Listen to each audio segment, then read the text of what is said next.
What's going on YouTube? This is Jabber Tech, and I just wanted to make a quick video today about the S9, which is going to be announced this Sunday on February 25th. And I just want to know if you guys are interested in buying it. Do you really think that there's much of a change?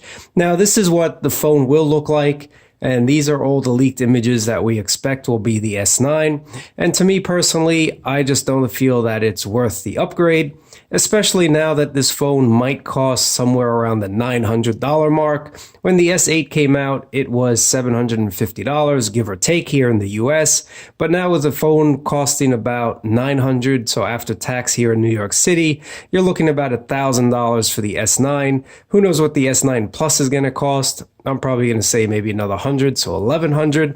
And just taking a look, this is my Note 8, and it's been really a trusty device for me, and definitely one of the best Samsung devices that I've ever owned. We're now going on about 6 months since I've had this phone, and the Samsung lag that has plagued phones in the past is not the issue with this one anymore.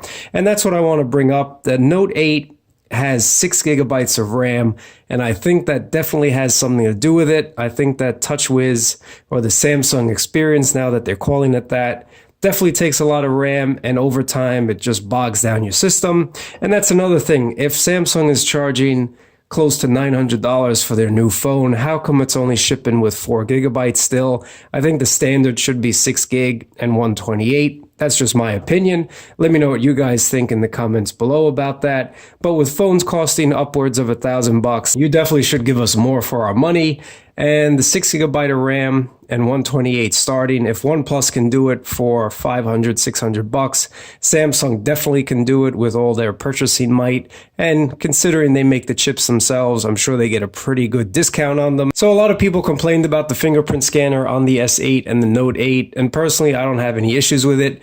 I do have large hands, but for me, it's been very easy to get to. I have not had a problem finding the fingerprint scanner, and I really have not been smudging my camera. But they just pretty much made this vertical, and they kept the fingerprint scanner this weird, small, rectangular design. I really wish they would have just made it a circle like the Pixels and the OnePlus. It's just a lot easier for a fingerprint. Our finger is kind of circular after all, not really rectangular, but that's another issue altogether. Now, of course, every iteration brings better cameras, and the new camera sensor on the S9 will be quite impressive. So you will get a super slow-mo, sort of what you find in Apple's devices. And then you also do get this variant aperture of 1.5 and 2.4. So it's definitely beating the V30 and will let a ton of light into it. Every iteration you do get a slightly better camera, and to me, I don't know if that's really worth spending the extra dough just for a slightly improved camera. Yes, you will get 3D stickers. That's not really for us adults. It would be fun for the first week or so, but that's not something that I really like. And then of course you will get these animated emojis, which again, for us adults, I don't think that's really a selling feature. But let me know what you guys think in the comments below. Will you be buying the new S9? What do you think about it? Because for me personally, I'm waiting for that wow factor. Give me the ultrasonic under glass fingerprint scanner that we've been talking about.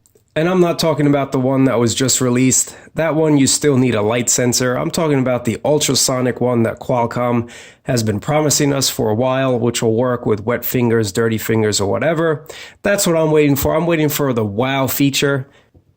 And then again, this probably is not going to happen, but I'm waiting for that stock Samsung experience. And when I say stock Samsung experience, I mean, give me the option to run my phone just stock Google, like they did back in the day with the Google Play Edition S4. I did own that one, and to this day, that was still the best Samsung device that I've ever owned because it was super speedy, super fast, and that's what I want again.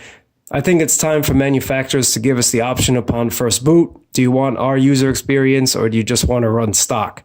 Really, guys, what's the big deal if you're still selling the hardware? But those are my opinions, guys. Let me know what you think in the comments below. Are you wowed about this S9?